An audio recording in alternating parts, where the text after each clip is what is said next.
Hi guys! For today's video, magluluto tayo ng ating ulam, pananghalian. Wala nang almusal, pananghalian na agad. So, meron tayong nabili na mais. 4 na pirasong puting mais. Tapos, beef cubes. Repolyo, patatas. O, alam na kung ano. Luya at sibuyas. So, for today's video, yan ang ulam natin. Pero hindi ako ang magluluto. Siya ang magluluto. Kaya, ano lang. Eme. Ikaw magluto. Pero bilak na ba? Wala na. Tama na yung content. Hindi kaya kumano. Ikaw na magluto. So, ayan. Puputulin na lang natin. Isabay siya sa karne. Para sabay-sabay na sila ang lumambot. Ang corn at ang beef. Ang init ng ating Pilipinas. So, ito na ang ating corn. At ang ating beef cubes. Yan. Ipagsabay na lang natin to sila para sabay-sabay nang lumambot. So, okay. Luto na yung kanin. So, stop na yan siya. Luto na. Where is na may bagong pot holder? Okay na yan.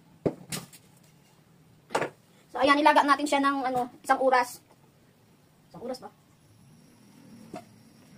So, ayan. Ganun lang din ulit. Asin-asin lang. So, habang naglalaga, lagyan na natin ng asin para pantay na agad yung ano.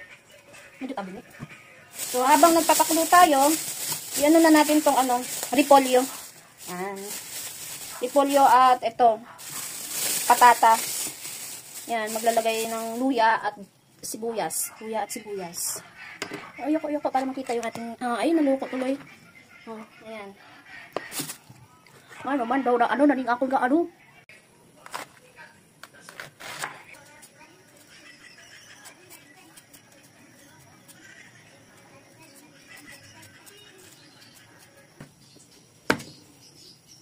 Ay, nga naman. Ibuto mo na.